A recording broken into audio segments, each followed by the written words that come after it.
And welcome back, everybody, to the Podcaster Nation. That's right. I said welcome back because I know you were just listening to our stuff. You loved it so much you came back for more. Folks, that was a brilliant move. We have more for you. The reason that we have so much more for you is because this is the podcast that is about podcasters. It's for podcasters. It's done by podcasters.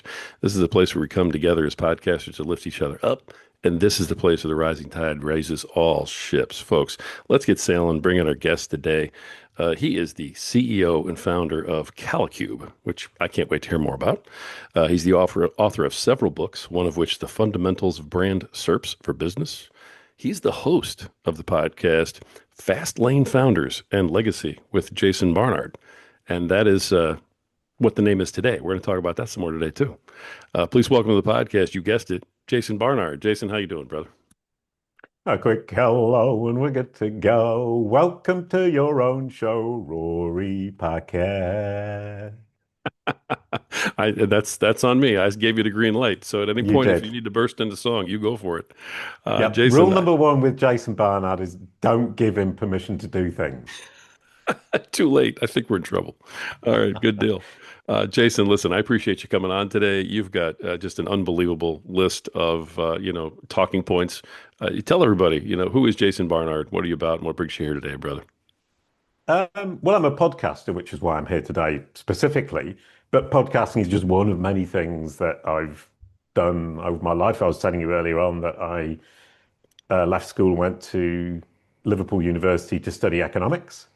And I like that story because at the end of the economics degree, we had 200 people who just got their economics degree sitting in a room, and the main tutor, whatever his name was, I can't remember, said, okay, right, you've all got your economics degree. Now I'm going to tell you 60% of you are going to be economists, 20% of you are going to work in a bank, 10% of you are going to become economics teachers, 5% are actually going to become economists and do the work you were trained to do, and 5% are going to do something completely different. And I was right at the back of the hall, like all the bad boys are. And I thought, that's me in the 5%. And I promptly left university, went to Paris, joined a band, played music in the street, and I have never had a 9 to 5 job in my entire life. That's an unbelievable thing to hear somebody say. I Cool, mean, isn't it? it really is. How have you avoided having a 9 to 5 like ever? There's just it's Um, so crazy. yeah, I left college and went straight to play in the street, and I was Hmm. busking in the street, and that's a good story as well because I went to Paris. Some friends of mine said, "Do you want to join our band?" I said, "Yeah, I'm a singer," because I was playing in a blues band in Liverpool, Okay, and played the Cavern Club where the Beatles famously started. Doesn't make me a better musician, but it's cool. it's very cool. And they said, we don't need a singer. So I said, well, I play a bit of guitar. And they said, we don't need a guitar player. So I said, oh, what can I play then? And they said, well, if you buy a double bass and you learn to play it, you can be in the band and busk in the street with us, beg, basically. So I went back to the UK, and with my last £500, I bought a double bass and turned up at my mother's house and said, ooh, hello, mother. And she said, why have you got a double bass? And I told her what I was going to do with the double bass. Obviously, learn to play it and go and play it in the street. And she said, oh, don't do that. Get a proper job, a 9 to 5 job. And the irony there is that she left home when I was 4, ran away, leaving me and my 3 sisters with my father. And she ran away to play in the street, playing jazz music, and has made a career playing jazz music. So the irony was quite strong. And so I said to her, but that's exactly what you did. Do you regret it? And she said, no. And I said, well, there you go. The whole story is told. I'm going to go and play in the street, which I did. And that actually turned into a professional band where we toured Europe for 10 years, played 660 real gigs, 10,000 times in the street, released 4 albums, played on the same bill as Bob Dylan, Nice. Captain Sensible from The Damned. Um, what was his name from Black Flag? Oh, you're asking the Henry wrong guy. Rollins. Henry Okay. Rollins from Black Flag. Played with the Pogues, played with some amazing people and toured for 10 years and made a living playing music. Nice. And because no record companies wanted us, I created a record company. So that was my first company. So I was an entrepreneur in 1991 because nobody wanted the band. And I have ever since then, the explanation why I've never had a proper job is from that moment on, I thought, well, if I want to do something, I'll just create a company and do it. I don't need anybody to help me, and I don't need anybody to give me a salary. Nice. So the next thing I did was create a company to make cartoons for kids, which is another story. I was going to say a couple questions on the first part here.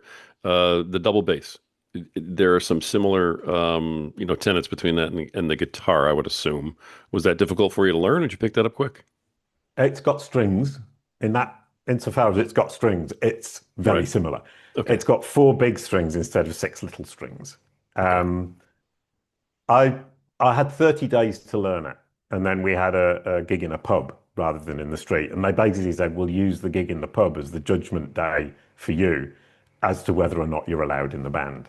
And I had one lesson from this guy called Franz, who was a German double bass player, and he was brilliant, and he played jazz. And he spent the first hour saying to me, okay, here are the notes. Here's what you need to do. Here's what you need to think about. He gave me the best advice anybody could ever give. And I'll tell you what that is in a moment. And then the second hour going, boom, boom, boom, boom, boom, playing all this. And when you've learned to play, you'll be able to play all this stuff. So half of the lesson was actually helpful. And the other half was him showing off and showing me what I'd be able to do, which I never actually did learn to do, to be fair. So, Franz, you wasted a whole hour of your life. Okay. But he told me several things. Number one is play, when you're playing, always hit it in time. If you play the wrong note, there are only two types of people in the audience. One is people who don't play music, they've got no idea you just played a bum note. And the other is super duper jazz musicians who think you've done something so clever that they don't understand that they won't dare ask you about it. So it doesn't matter. And as long as you're hitting in time to the music and you stop when everyone else stops and you start when everyone else starts, nobody will notice what you're doing. So at that point, all you have to do is smile and look confident. Hmm. And he was right. And he stood at the back of the room on a table. And every time my head went down, he just kept going, smile, smile. And it worked an absolute treat. So that was my double bass lesson, the only double bass lesson I've ever had. And it turns out, lucky for me, I'm actually a very good double bass player. Nice. Congrats. All Yeah, right. and it That's was beautiful. lucky. It was lucky. They could have said play the penny whistle or play the tambour. I would have been a bad tambourine player or a bad drummer or a bad harmonica player. I happened to be a good double bass player, and it was pure luck. Nice. No, I get the other question I had. Okay, and first of all, that's fantastic advice. I think for just about anything, not just for playing the double bass. If you miss Yeah, a note, just keep going. Just yeah. keep going. Should tell a few And podcasters that we might help us out. and that's a really interesting point. Is the stuff that you hear as being wrong in music, or that you see as being wrong, or in not as good as you would like it to be, nobody else notices, and nobody else cares, even if they do Right. notice. Yeah. That's And I actually fantastic advice. played, Yeah. strangely enough, for the first time in my life, I played a solo gig a week ago. And I've never played a solo gig. I always thought I have to play with a band. Yeah. And there's a jazz club right across the street from me. And the owner said to me the night before, why don't you just come down and play some music tomorrow on your own? And I said, "Ooh, I don't know. I'm not very confident." And then his partner said to me the next morning, oh, you're going to come and play? And I thought, well, there you go. That's the decision made for me. Because if, two people, I can't say no now. Right. And so I played the gig and I could hear every mistake. And my ex-wife came down, she's seen me play hundreds of times. And she said she could see that I was uncomfortable, but it was still good. Hmm. And then they live streamed it to Facebook, which I didn't know. And then I watched it the next day and I couldn't hear any of the mistakes that I could hear when I was playing it. Nice. And I thought, actually, that sounds really, really good. And the only negative thing I can say about my performance is I didn't look confident enough. Yeah. Well, and that advice and that observation came from someone who knew you pretty well Yeah. and knew you intimately, formally, to say, Yes. "Hey, you looked uncomfortable." So the average person in the crowd had no idea. Oh no, somebody else came up to me next and said that was the best music we heard that day. And it was the day of music in France where there were hundreds of groups everywhere. Nice. And All she right. came up to me and said, we saw 10 other groups that afternoon and nothing even came close. And you're going, oh, wow. Oh, Yeah. how very cool. And I think that's the case. I mean, Veronique, my ex-wife, said it was brilliant, but I could see you weren't as comfortable as you usually were, but it didn't matter. Nice. And I mean, Yeah. as you say, for all of us, for especially podcasters, the details that you hear, the details that you obsess about, nobody else hears. And if they do, they don't care. Right. Well, if you're getting that kind of feedback, and we already established that if two people say you should go play, that's a mandate, right? So if everybody, if everybody's, telling you how good you are, do we have another career change? I mean, are we changing the signs behind you on the wall? Calicube's somebody else's problem now because you're going back to the musician world. Well, actually, that's another good story. Is Okay. uh, 2.5 years ago, I had cataracts and I was starting to lose my eyesight. And easy operation. You're actually awake when they do it, which is pretty horrible. Oh, Yeah, exactly. They don't put you to sleep, so they sedate your face, mm. and then they just poke a hole in your eye with a. It's horrible, isn't it? Yeah. Okay, I got And it. and they hold your head between two kind of things, and you can actually move your head. And the guy just says, "Don't move your head," and you've got to lie there while they poke a hole in your eye with a scalpel, and try not to move. And then So far, they not a do great one eye story. at. Sorry. So far, not a great story, Jason. I'm sorry, but Oh, it gets better. He did the first eye. I was born with a strabismus, which is that your eyes are crossed, and they okay. operated on it, but they only really saved the left eye. So the right eye is has never really worked very well. So I've got the eyes the wrong way round, as in the left eye is the leading eye, and if I close my right eye, it doesn't make any difference. So he did the right eye, went really well, and then he did the left eye, and he poked a hole in the back of the eye, which obviously you're not supposed to do. And he just stopped and he said, "Oh, I've just made a hole in the membrane at the back, and I'm going to have to send you to a specialist." And then he sent me to a specialist. I went into the specialist. They got me down. They sedated me again, and it had to be done really quickly because all the liquid leaks through. So they have to drain your eye, fill it up with liquid again, and then close it up again, and close up the hole, and then close it up again. And he did it. And then they wheeled me out, and I was just getting into the elevator to go back up to the room. And the guy said, "Oh, I made a tiny mistake. Oh my God. Uh, I put the wrong lens in because they put a lens in. I've got to open it up again." So they wheeled me straight back in again. I had 3 operations on my good eye in the space of 3 days. Oh my word. And then I couldn't see out of the eye for literally 6 months. Wow. And I ended up in a flat in Paris with a patch on this eye for the first couple of weeks and then no patch, but I couldn't see anything. With only my right eye working, that's been the laziest eye in the entire universe my entire life and it's never done it's never done a day's work in its life and it didn't intend to start then. Right. And I literally just bumped into things in the flat. And so I spent 6 months between my flat and the supermarket opposite, creeping across the road to go to the supermarket to buy food, then creeping back and going back upstairs. And during that 6 months, I thought, okay, what happens if I go blind?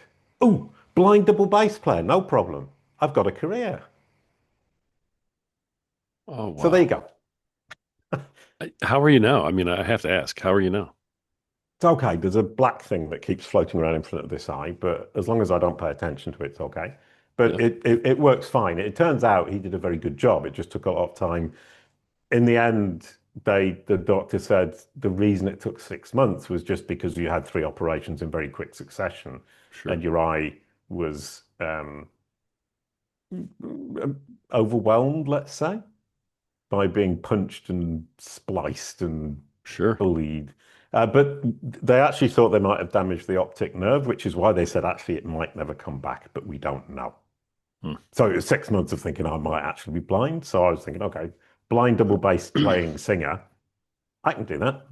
Yeah, I bet you could, actually. You Yeah, I probably mean, could figure out a way so to do it, couldn't it would have been a badly paid career, but it was still a career. It wasn't like I wasn't going to be able to make a living. So you? I Right. could have been a podcaster too. Absolutely. We don't have to see, but this, you could do that for sure. No. My goodness. I love your attitude, though. I mean, it's just, it's remarkable. It's what, I mean, I think everybody aspires to have that attitude of, you know what? We'll just figure it out. You know what? It's Oh, all going to be all right. if well, okay. Now the honest part is, it was 6 months. I was pretty depressed. Okay. So I mean, I wasn't cheerfully going through it. It's like I was saying to you just before the show, with the mother story and this particular story.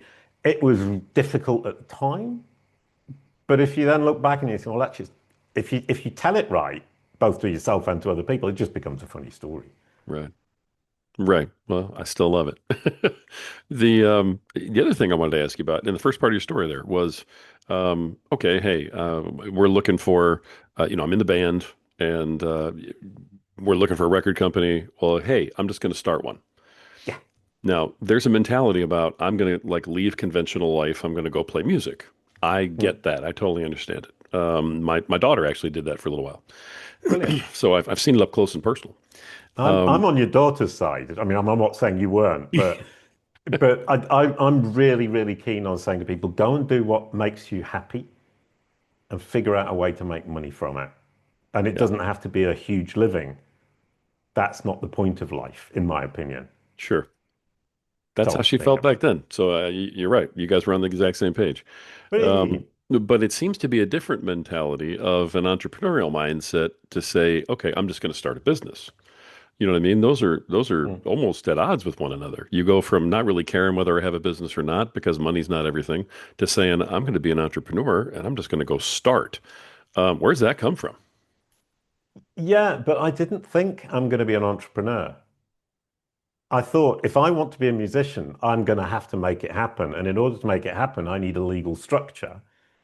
The legal Hmm. structure is a company, and the point of the company was just to create my own career and a career for my friends as well.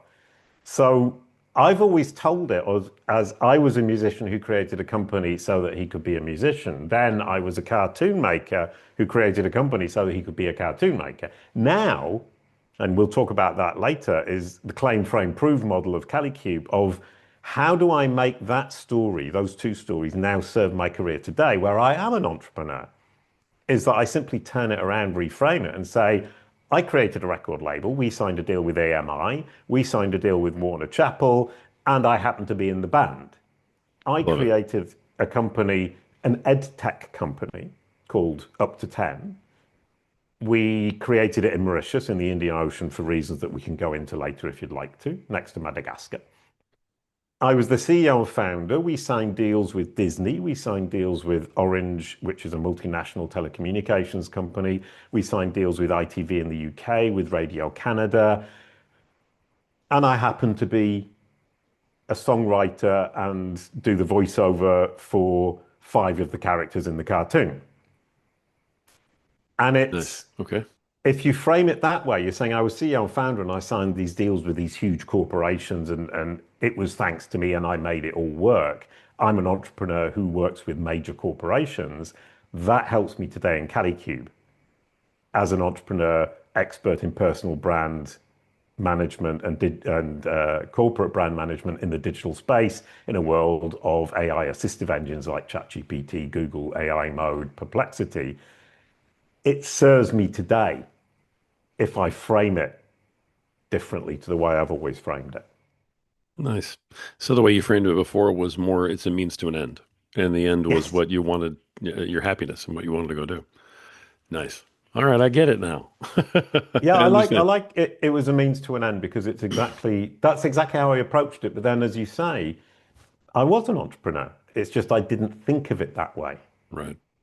And I mean, Right. I was going into EMI, sorry, talking to the big boss of EMI, going to Warner Chappell, to the guy who signs the contract as to whether or not they're going to give you €1 million. as an entrepreneur, but I happened to be a musician who played in the street at the time, but they didn't know that. I mean, as long as it gets you to your goal, that's beautiful. All right. You've mentioned a couple times talking about the cartoon. So maybe tell our listeners about the cartoon, being the cartoon guy. Yep.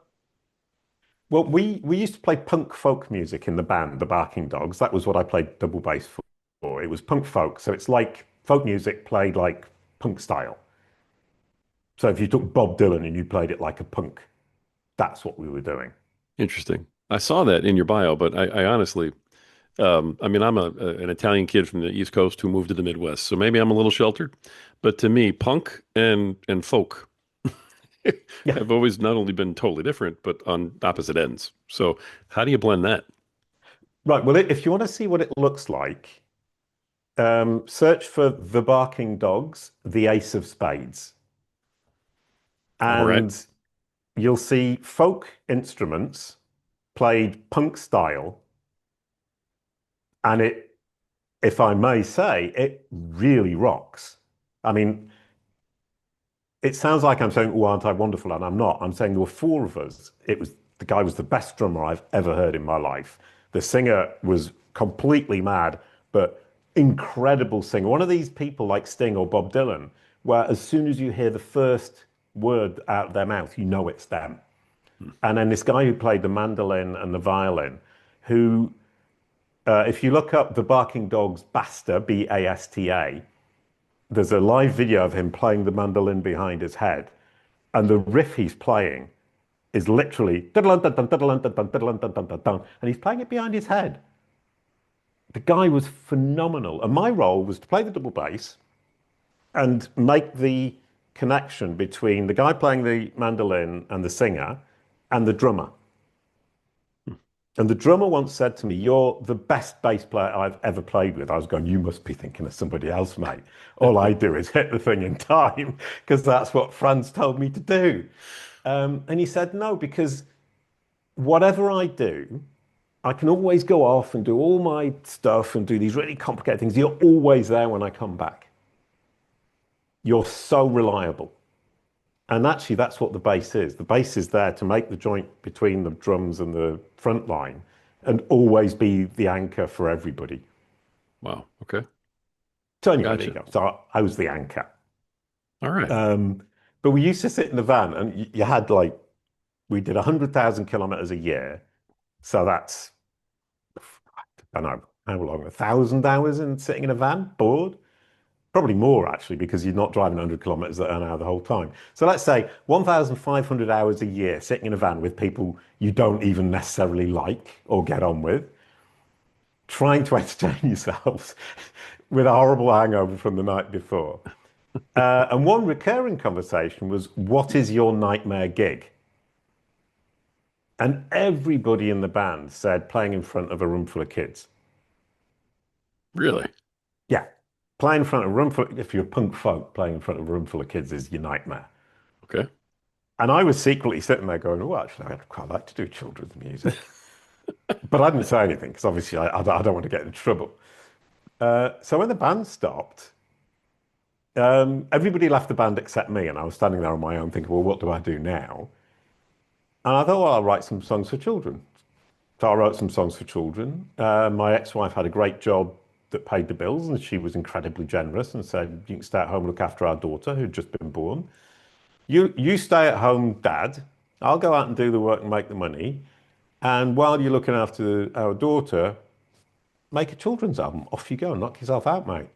It was brilliant. Wow. So I made an album for kids. Once again, nobody wanted to sign it. So I created another company and we decided to make a cartoon. So my wife and I created cartoon characters called Boo-Wah and Koala, a blue dog and a yellow koala, for no reason at all that I can explain in less than an hour and a half. And decided we were going to make a website. And the website ended up with 1 billion page views in 2007 and 60 Phenomenal. million kids from all over the world visiting the website. And today I get messages on social media saying, "That was my childhood. Thank you so much." And that's so touching.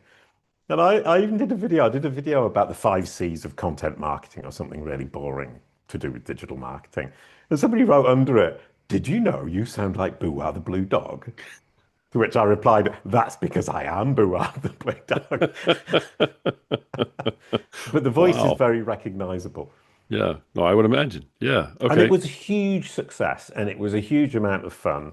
And we actually moved to Mauritius, which is in the Indian Ocean off the coast of Madagascar, to make cartoons, which is cool, sitting on a tropical island with the palm trees, sun all year round, on the beach making cartoons. How cool is that?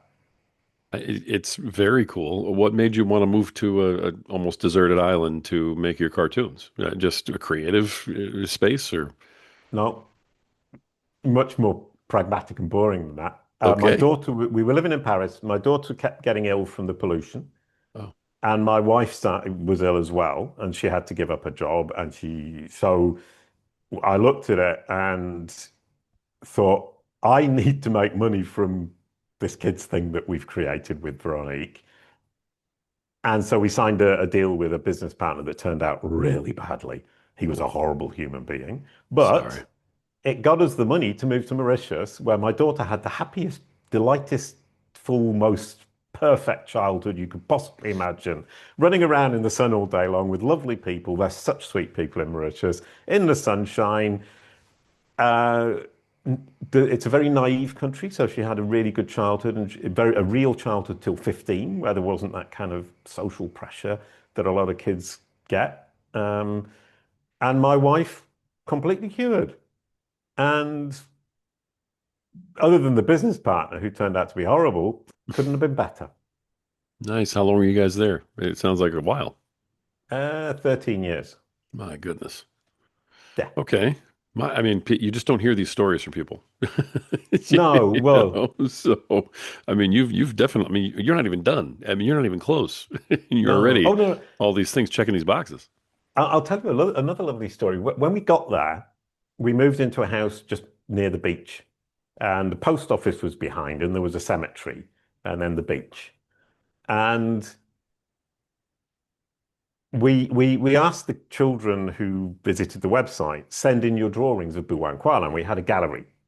So we'd show the kids' drawings, and it was really lovely. And so I said to the postman when he walked past one day, "Well, what's our address? Because I've got to get these, we've got to put it on the website so that kids can send in their pictures." He said, "Well, there isn't an address. It's chez Monsieur Dotman de Villiers, Black River, Mauritius," because he knows everybody in the village. So he didn't need an address, so nobody had an address. So basically, if this guy, Mr. Dortmund de Villiers, moved to another house, he'd just deliver the letter to the new house. So the address wasn't actually part of the deal. And so I said, "But, we need an address." And he said, "Well, there isn't one." I said, "Well, can I choose one?" And he said, "Yeah, you can choose an address." "Oh, between the sea and the post office." He said, "Okay, that's your address." And I said, "Oh, can I change it to between the cemetery and the sea?" He said, "Nope, you've chosen between the sea and the post office. That's what it is." And then I said to him, "Is it possible for us to take off the name of the village so that the address is Buwan Kuala, between the sea and the post office, Mauritius?" And that's it. And he contacted the central post office in the capital city and convinced them to have between the sea and the post office as a synonym for the village Black River. Oh my And goodness. so these parents would send their precious children's drawings, the original, to Buwan Kuala, between the sea and the post office, Mauritius, thinking this is like Santa Claus. It's never going to get there. Right, like two North Pole, and you just Yeah. close your eyes. And they all got there, and we got these emails saying, "I can't believe my precious child's drawing actually got to you." And that's just kind of an example of what Mauritius was like at the time. I don't know what it's like now, but very naive, very sweet, very open, and very human. Nice. So you're just like causing trouble everywhere you go, Yes. basically. I get it. I get it. All right. Okay. So we've got, But if I may, not oh, no, intentionally. please. Absolutely. No, it's not intentionally. I don't create trouble intentionally. Ah, It's just fun ideas. I throw them out there, and now I realize a lot of the time it just sticks, and fun things happen, and it's lovely. I love that. I mean, not many people can live with instead of saying why, just a why not mentality, Yeah. through everything they're doing. And it just really sounds like that's kind of been you, well, I'd like to play music in the street. Why not? Go Yeah. for it. So Yep. it has to be freeing to live that way. Yeah, it is genuine. Interesting enough, right now, I've been struggling the last couple of months because I've become a serious CEO and restrictive. And well, it's,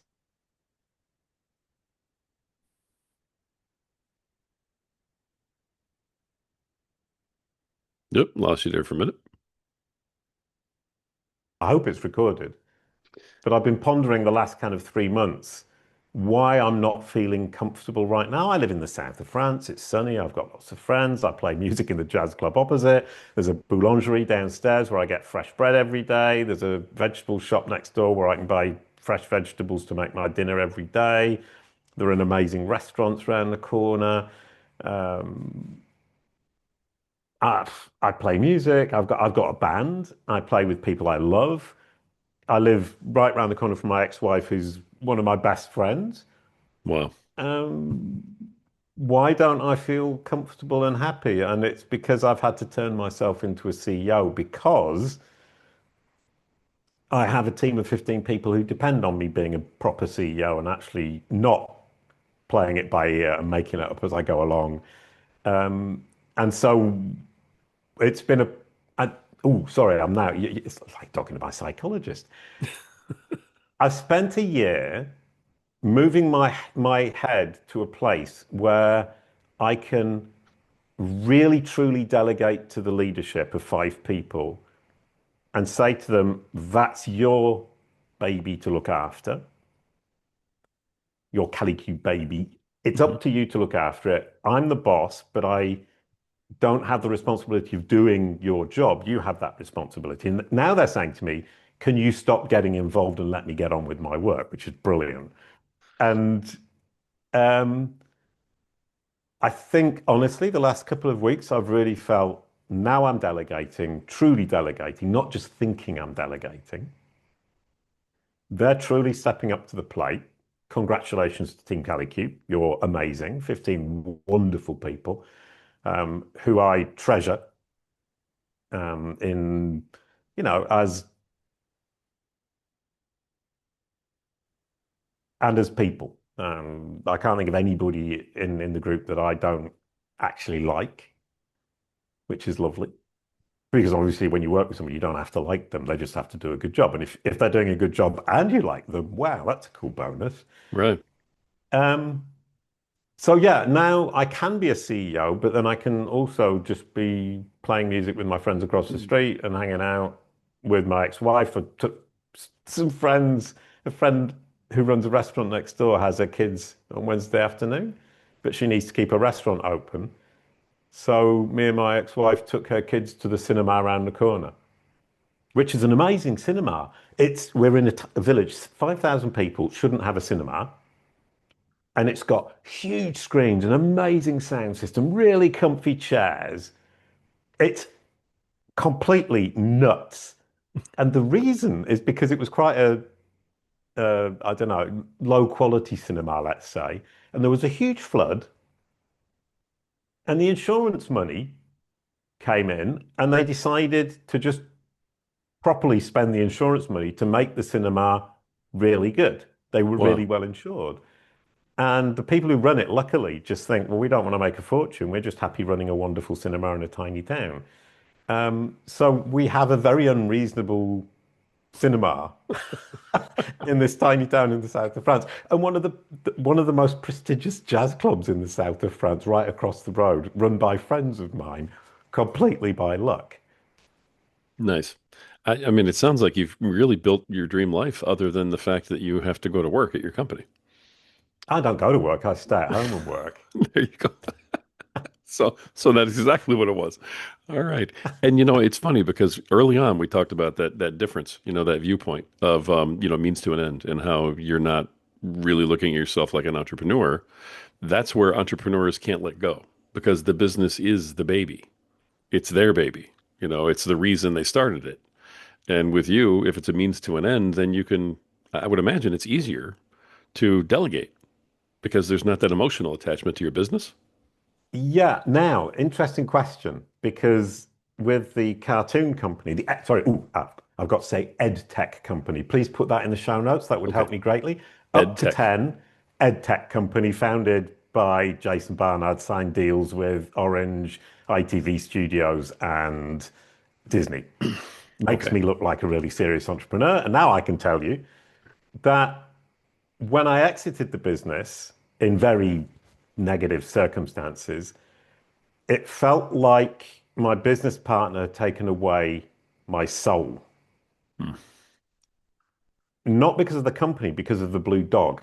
And I realized too late that I couldn't see the difference between myself and the character anymore. So when he took the company, he took the blue dog, and the blue dog was me, and my soul went with it. And I went into the most profound depression you can imagine. It was anybody who's ever suffered from any kind of depression, I empathize completely. It's the worst thing imaginable. Um, and I don't believe in God, but I do believe that I lost my soul and that I rebuilt it. Wow. And whether or not you believe in God or the universe or whatever you believe in, the foundation of what I would call a good human being, who isn't a total evil narcissist, is what I would call a soul, and it's something that's in you, and you can lose it, and it's the most precious thing you have.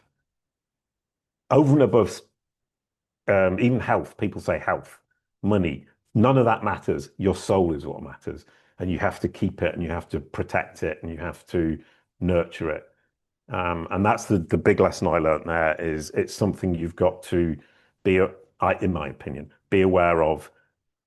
Protect is incredibly important. Nurture, build, and enjoy. Because when it dies, life is really not fun, which is obviously a vast, vast understatement. Sure. Imagine I've been through a little bit of that. And in my case, it was much harder to come back from something like that because of the way I lost it. Hmm. You know, it wasn't lost because of just the economy or because something failed or because I made a mistake. It was lost because somebody took it. And there's a feeling of violation there, I think. And I wonder if you experienced any of that type of thing. Sounds, yes, I've never used the word violation, but um, my hatred for my business partner was very extreme because I felt violated, because Yeah, I felt he had violated me and taken my soul. And whatever his intentions, whatever he was doing, for him, it was just business. Maybe, maybe not. Maybe he wanted to hurt. I don't know. And it took me a long time to realize it doesn't matter because I yeah, can't change it. And it doesn't actually matter what he intended. It doesn't matter whether he's a nice guy or a nasty guy. What matters is my soul. yeah. Right. Do you feel like you've gotten that back? Yeah. Yeah. Excellent. I'm still slightly nervous that um, the what I would call the black dog of depression just over my shoulder is somewhere there. And I think once you've suffered from that kind of thing, for me, it was a black dog here that Sure. was shockingly scary and shockingly difficult to deal with. Um, but I actually remember the moment when I realized I was going to be okay. And we had to send my daughter away because I couldn't look after her. And when you can't look after your own child, when you've brought her up yourself, Yeah. you know you've got a really bad problem, that you really aren't in a position to function as a normal human being anymore. She went to her aunt, so it wasn't anything um, terrible. And I was watching a film, which I did a lot of, and about halfway through the film, it was a kind of teenager film about it's Angus Thongs and the Art of Snogging. And it's a film about teenage girls growing up and, well, a particular teenage girl and her group. And I watched it partly because I was thinking, well, my daughter, sorry, because of my daughter. And halfway through, I thought, she's going to love this. I can't wait to watch it with her. And that was the moment I realized I was going to be okay because I was thinking about somebody else first and not me anymore. Right. And I think that was my particular problem with that depression was all I could think about was me and my own little world and my own little problem or big problem, depending on how you look at it. And once I got back to the point where I could think about other people first, is the point my soul started to build again. Nice. I'm glad you got to that point. Not everybody does. God, Yeah. yeah. I mean, for Not as sure. glad as I am, if I may say so. Well, for sure. The and I know what you mean about the black dog. You have to name it so that you can identify it, Yep. so that you can work on it. Yeah, otherwise it's just this ethereal sort of, not real thing. And when you name it, it's real and then you can deal with it. So I get it. Yeah, I get it. Yeah. Wow. I mean, you've been through a couple things here, brother. Yeah. You've had a few things happen. That is for sure. I'm not sure where we are in the story. Are we up to Kalicube at this point, or is there still something in between Desert Island and Kalicube? Yes, there is. The I came back to France Hmm? and started looking for clients. And I was pitching to companies in France to be a fractional CMO and run their digital marketing and help their team to strategize because I'd had such a success with the Buwankwala website that I basically said, look, I know what I'm doing. And I explained and I'd pitch and I'd get to the point where they became brilliant. Yep, we're going to sign with you. Wonderful. And I would leave my business card with them and then walk out of the room. And I lost so many deals and I couldn't really, well, I was going to say I couldn't figure out why, because it sounds like a better story, but I actually knew why. Because they Googled my name and it said at the top, Jason Barnard is a cartoon blue dog. And they thought, well, I'm not going to give my digital marketing budget to this guy who's a voiceover artist for a blue dog. Uh-huh. And I realized that the only solution to that problem, which is bottom of funnel clients bailing because I didn't look like a credible authority within the field that I was pitching to them, the only solution to that problem was to correct and optimize what I call my Google business card, which is the search result for my name. Hmm. So I spent a few months figuring out how to do it, made it look better. The clients started signing. I started making more money. I actually made quite a lot of money during that period of time, which was brilliant. I was rolling in cash. It was delightful. Um, all thanks to the Google business card. What came up when you Google my name made me look like a superstar in digital marketing and entrepreneurship. So everybody who I pitched to, if I got them to the point where they were ready to sign, they always signed because I said, just Google my name. They'd Google my name, they think, wow, this guy's an absolute superstar. Off we go, and they would sign. And it makes that the last step of that process, which is often the hardest and the one where you lose most, it makes it really easy. It makes it a total no-brainer. Now in ChatGPT, somebody will ask ChatGPT, who is Jason Barnard, go try it yourself. It will say that I'm the most amazing, wonderful human being, entrepreneur, amazing digital marketer, leader in the world in generative engine optimization, world authority on digital brand authority. Please put that in the show notes. And you will think, I want to do business with this guy because he really knows what he's talking about when it comes to mastering brand narrative and brand visibility in search and AI assistive engines. That's my business. And because I solved my own problem and realized that a lot of other people have this problem, especially entrepreneurs who are our primary clients, solve that problem for an entrepreneur, they will be very happy to invest money in our services if you can make them look like a superstar on Google, on ChatGPT, on Perplexity. not only for the bottom of funnel audience that they're trying to sell to, but also for their career pivot in the future and for the legacy. And if you're an entrepreneur, you want to leave a legacy. Right. And we can fix your legacy in the brains of these AI machines. So when you pass away, I'm sorry, you will still look like a superstar, and all the people you're leaving behind will be very proud of what you achieved during your lifetime. Nice. So that is what Kalicube does for people. Yeah. And we can do it for corporations, but it's less fun because you don't get the legacy thing. Okay. Nice. So you don't do it for individuals or anything like that. It's only for corporations?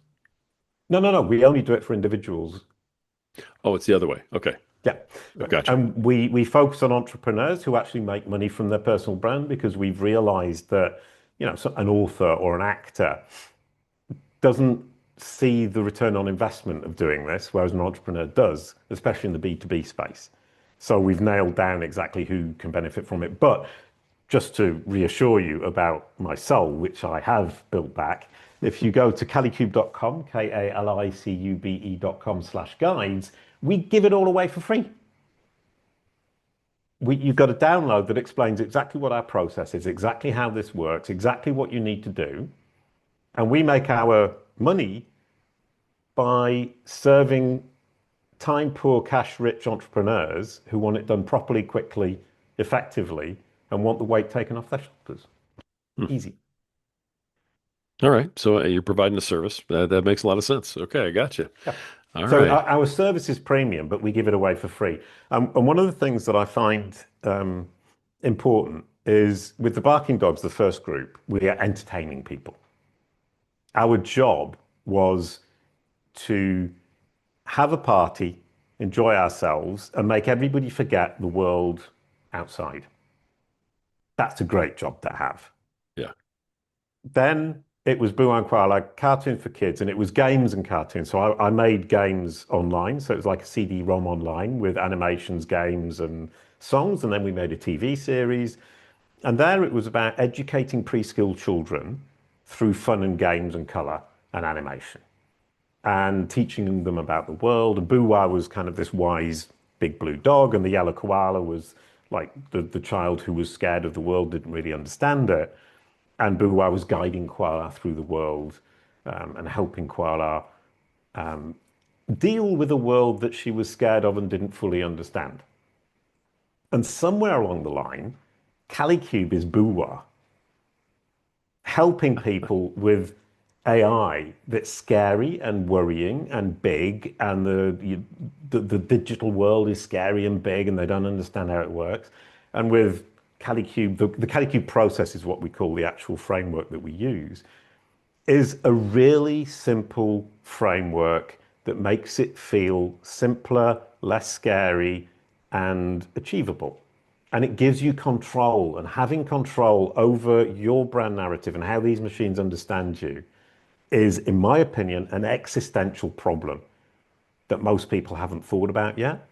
And I have solved an existential problem with a universal solution that works for everybody, every person, every corporation, anything. And I give it away for free because it's existential and because I believe everybody who cares, everybody who thinks this is important should be able to do it and shouldn't be scared. And if I can make that happen, I'm a happy guy. Nice. So you literally and figuratively got your soul back. Yeah. And I think Yeah. that the giving it away part is partially, at least, I mean, I don't know, I'm not going to analyze it why, but partially it's because I need it for my soul. So it's self-serving in that particular way, is saying if I give this away and I help people with this existential problem that they haven't figured out, my soul feels better. Oh, And my soul also feels better when I play a gig in front of people. And that whole thing of saying, my job playing the gig is to make you all forget your problems and your life outside. And for the hour and a half or the 2 hours that we're here, this room or this place is a safe place to have fun and forget about everything else. nice. That's a really good way to rebuild your soul. Sounds like it. Sounds like it. And congratulations. It sounds like you've done quite the job of Thank you. doing that. I Yeah. think I'm getting a bit overexcited about this. I'm sorry. It's not at all. It's great to see people who are excited about what they're doing. You know, that's kind of the point of doing it, isn't it? Well, yeah, but yes, but. Yes, but all right. Well, I'm part of the entrepreneur organization, and that's for entrepreneurs who have companies that make $1 million or more, and there are 18,000 of them in the world, and they all get together. And I thought, I'll turn up and I'll be talking to all these people. I don't, I kind of thought either they're going to be very serious about business, and we're going to be talking business and being terribly serious. Don't know why I suddenly started sounding like an English professor, but there you go. It worked. Um, or incredibly enthusiastic like me.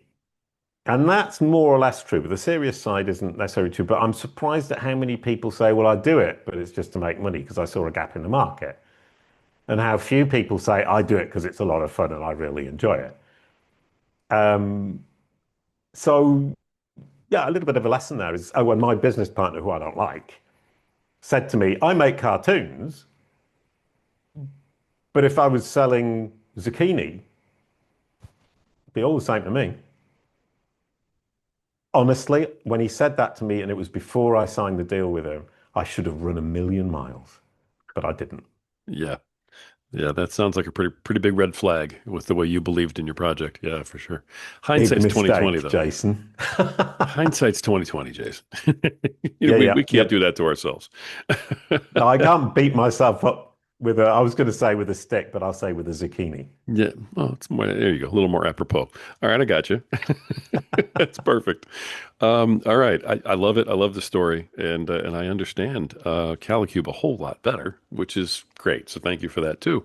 Yeah. I would not be doing my job on this podcast if I didn't ask, how does the podcast play into not only Calicube, but everything else that you do and represent and strive to be? You know, how do you use it?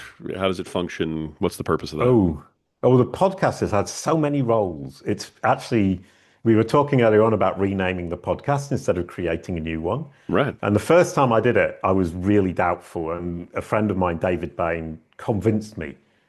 He said, don't start a new podcast, just rename the existing podcast. And he was so right.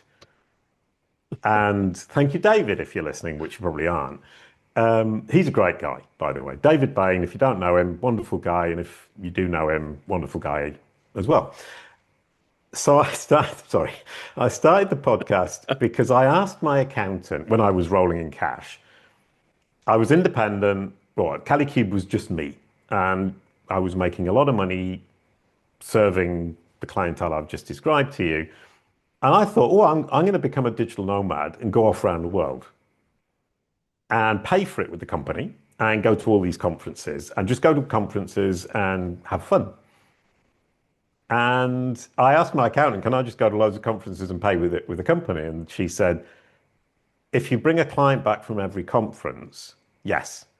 If you don't, absolutely not. Because you have to have some kind of asset or money income from everything you do, everything you pay for. You have to be able to prove that there Hmm. has been some kind of monetary return on investment. So I said, okay, right, if I create a podcast and I interview people and I create lots of content and that promotes my company and that brings me the clients, is that okay? And she said, yep, we can go with that. We can roll with that. So it was fine. So I went off around the world to conferences, and they were SEO conferences, search engine optimization Hmm. conferences, and I was a very good expert at the time. And I just grabbed people in the corridor who were giving talks and interviewed them in the corridor and then published them. And turns out I did about 100 episodes like that. And it turns out that I learned so much from them. So the first reason for the podcast was learning for me and sharing that information with the audience who were SEOs who wanted to learn from the really big names. So I was speaking to the big names. And after a while, I became one of the big names, which was kind of cool. And then I thought, okay, now I want to move beyond search engine optimization, because now I'm just talking to people about things that I already know, so it's not interesting anymore. So I'm going to change the podcast to be about digital marketing. So I need to change the title because it was SEO is AEO, and I needed to change it. And I thought, well, if I change it to with Jason Barnard, then I can talk about anything and I can move into digital marketing. So I started to interview people about digital marketing more widely than just SEO. But with Jason Barnard, and the name Jason Barnard is incredibly ambiguous, and it created problems with Google's understanding of me and made a problem with the way it represented me when you search my name because it couldn't see the difference between the podcast and me. Ah, So, number one, I sorted that problem out. I educated Google because we talk about educating the algorithms. The whole thing, it's like Boo and Koala once again. We're educating the algorithms. They're children. They want us to explain, and you just have to know how to explain it to them and how to get them to believe you. So it's like educating a child. That's exactly what we do at Kalicube. The algorithms, Google, ChatGPT, are just children. And we're teaching them, and we're the experts at teaching them. okay. But then I thought, right, okay, digital marketing, done that now. Now I want to talk about brands and I want to focus in on our clientele and our personal brands and corporate brands. So I changed the title of the podcast to Branded Search and Beyond. That went on for another wee while. And then I thought, okay, done Branded Search and Beyond. I've run out of topics that really make sense other than me. It got to the point where I was, once again, not really learning anything from the guests. So then I thought, what's next? Oh, I got to learn to be an entrepreneur and a CEO and run my company properly. So I changed the name to Fastlane Founders and Legacy and started inviting entrepreneurs on. So we've got SEO moves on to digital marketing, moves on to branded search and AI, moves on to entrepreneurship. And it's the same podcast with just 4 different names. And the whole thing has just evolved with the things that I needed to learn. Wow. And it's been an astonishing educational experience that I've got a phenomenal amount out of. And at the end of the day, I don't care if people listen to the podcast or not. Well, I'm learning so much. And we've got a really lovely thing kind of going on as well, is that Gab, who organizes the podcast for me, invites guests on. So I don't choose who comes on the podcast. So if you want to Okay. come on the podcast, you don't ask me because I don't know. You ask Gab and she decides. And every now and then we get these guests on and she sends me the stuff with like information about them, what the podcast episode is going to be about. She suggests some questions that I generally don't follow, but they're really helpful because they kick off the conversation. It's a bit like this. It kicks off the conversation, then it kind Sure. of drifts off. Right. And I say to the guests, if you really want to get something in like you did to me, just put it in there, start that piece of conversation if you really want to say something. You got it. Otherwise, it's just me being curious, which is also quite a lot of fun. And I was looking at it, I was thinking, why has she invited this person? It was about a guy who's built automation for fulfillment for e-commerce platforms. I was going, I don't. And as I went through the conversation and we talked more and more about automation, what she was doing was poking me and saying, we need more automation at Kalicube. And so my team who booked the podcast, it's been going over, Maria was before Gab, all these guests, and one of them was basically how to be a better CEO. Another one was how to better delegate. And they're basically saying, you're not doing your job. Here's somebody who's going to explain it to you. That is so perfect. Oh my gosh. I don't And get to hear. you can, if you watch some of the episodes, you can see me after about 5 minutes going, oh, right, okay. Now I know the questions. Well, I'm going to be watching him a whole different way now that I've heard this. So, Yeah. yeah. Oh my Well, now goodness. I'm kind of wondering if other members of the team aren't actually saying to her, look, he's doing that really badly. Can you get him a guest who's going to teach him that? Or somebody else who's saying, well, we need a bit more information about whatever it would be in the marketing part. It was, we need a LinkedIn strategy. Let's get a LinkedIn expert on. Jason can pick his brains for that. So kind of, it's also for helping my team. And it's been phenomenal. I mean, I don't know why other people do podcasts, but for me, it's self-education, team education, learning, progressing, and growing, my soul again. I love it. I mean, I very seldom do I get to hear someone say, I do my podcast for myself, just for Yeah. myself, you know? And you're like, for myself, for my team, because I like it. That's why I do it. No Yeah. other. So again, it's a means to an end. This is how you live your whole life, brother. Oh, yeah. Thank you very much. You're a very good psychologist. Thank you. And it was free. No charge at all. You got Thank you. it. All right. That's beautiful. All right, I do need to ask you one question about your podcast, and you may have answered it already with talking about why you do it, but this is kind of my standard question I ask everybody. All right, it's my corny question. What is it about doing the podcast that you love the most, and what is it about doing the podcast that you just absolutely positively hate the most? Right. Well, I'm going to have four answers I am not even surprised. because, well, when I was going around the world and grabbing people in the corridor, what I loved the most was the spontaneity of it. Is I had Nice. no idea who I'd be talking to, and I would hear somebody having a chat in the corridor, and I'd overhear a bit of the conversation. And I'd just say, "Oh, that's really interesting. Can we have a conversation?" And then they'd start to explain, and I say, "No, stop! Don't say anything. I'll just record it." And I turn the recorder on and do the interview, and I loved it. What I hated at that time was that it takes a lot of courage to do that. And I found it Mm. sometimes difficult to go up to somebody who was famous and say, "Can I interview you?" I found that initially, after a while, it just you stop caring. You just go, "Oh, whatever." Um, and the what I don't like now is that it's all online. Mm. Yeah. I miss the because I love the face-to-face human contact. And it makes a big difference for me, and I I would love to get back to interviewing face to face. But what I like most throughout the entire series is how much I learned, how many lovely people I talked to, how much people shared, the laughs that I had. The number of guests who I didn't really enjoy is very small. Out of 350 episodes, I could probably name five where I didn't really have a very good time and I struggled. The kind of interview where you're at 15 minutes of a 20-minute interview and you're saying, what am I going to ask next? Yeah. So And you, tell me more about that. Okay, and that's it. yeah. Right. So I think that's the thing I hated most throughout the entire thing. But right now, it's the online thing, and talking about it now, and off the top of my head, and I hadn't thought about this previously. I'm now thinking, how can I get back face to face with people? Why can't I do that? What's stopping me, and what would make it happen? Hmm.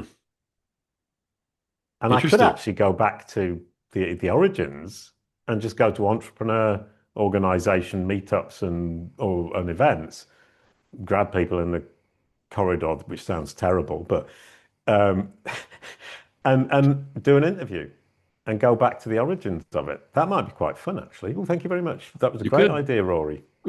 Hey, if I get some credit for that, great. I was here at the moment of creation, so I guess that matters.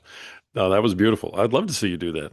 I'm going to be watching Yeah, you now to see if you do that. That's good for you. yeah, Good for you. That's wonderful. All right. Let me ask you, what normally this is my last question, but I'm going to hit you with one more after this. So fair warning. All right. okay. Ooh, ooh, ooh. All right. That's right. Totally unexpected. That's right.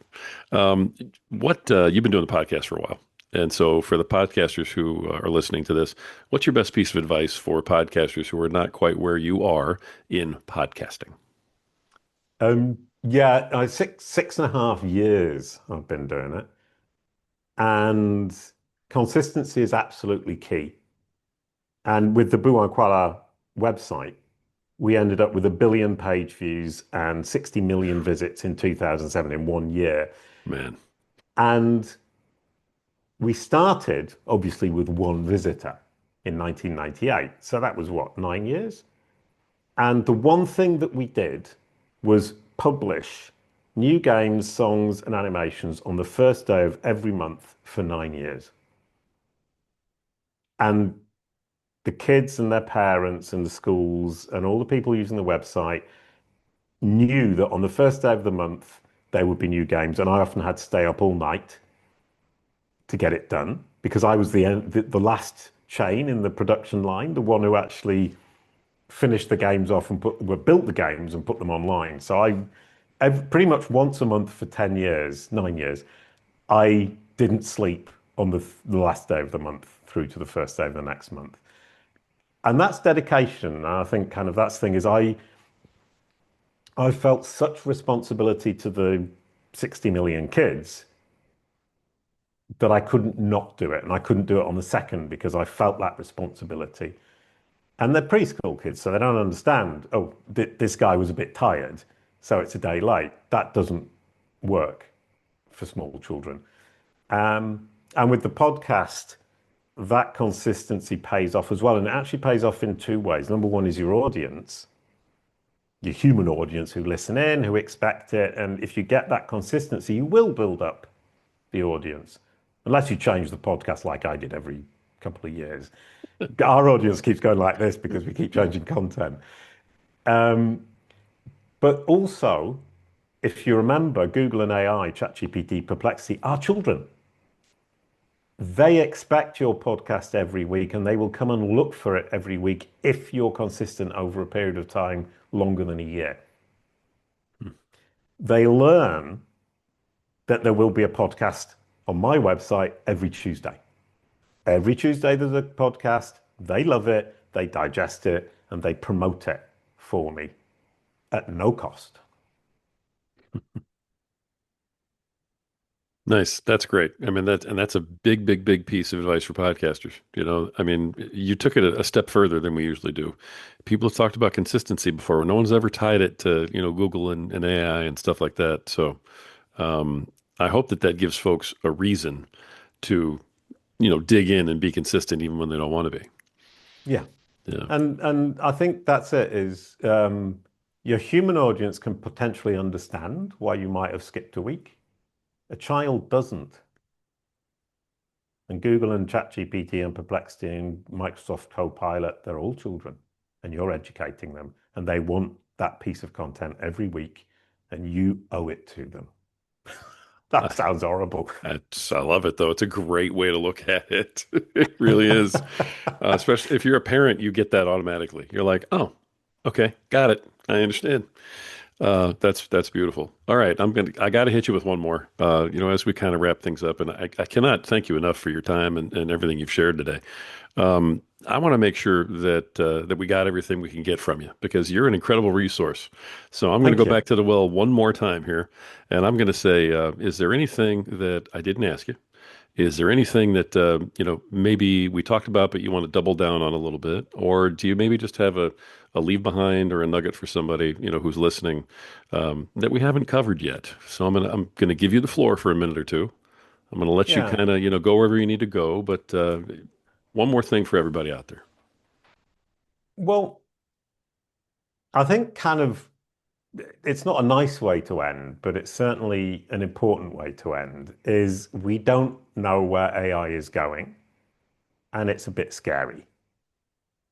And I'm one of the only people in the world, potentially the only person in the world, who isn't worried about how AI is going to understand and represent me today and in the future because I use our own process. I've got control of my brand narrative in AI. And I advise people to seize control or to take back control. Look at these machines as children, educate them, take back control. They shouldn't be in charge. You should. You're the adult in the room. And the scary part is today it's Google search results and now it's ChatGPT. But AI is being integrated into software and operating systems. So you have Google Docs, you have Gmail, you have Windows, you have Canva. All of them are using AI. And your personal brand or your corporate brand or your podcast can appear in what we call ambient research, i.e., somebody's doing their day-to-day job and the AI proactively and will suggest you as part of somebody's work process when they're not even searching for you or about your topic particularly. when they're just going about their day-to-day work. That won't happen tomorrow, but it will happen in, let's say, 5 years' time. At that time, if you haven't got control of what they're saying about you, you have no idea what they're saying in somebody's Gmail, in somebody's Google Docs, when they suddenly come up with the idea of saying, oh, I'm going to suggest Jason Barnard, or I'm going to suggest this podcast, and I think we have three different types of research in that I've created a lot of vocabulary in this space, 256 terms that I've had to create to describe the work we do because nobody's ever done it before. And one of the concepts that I've created is active, passive, and ambient research. Active research is when you search somebody's name or a corporation name, and you're actively researching that person or that corporation. Passive research is when you're searching around the topic and the name comes up. So if you say best experts in generative engine optimization, Jason Barnard comes out top.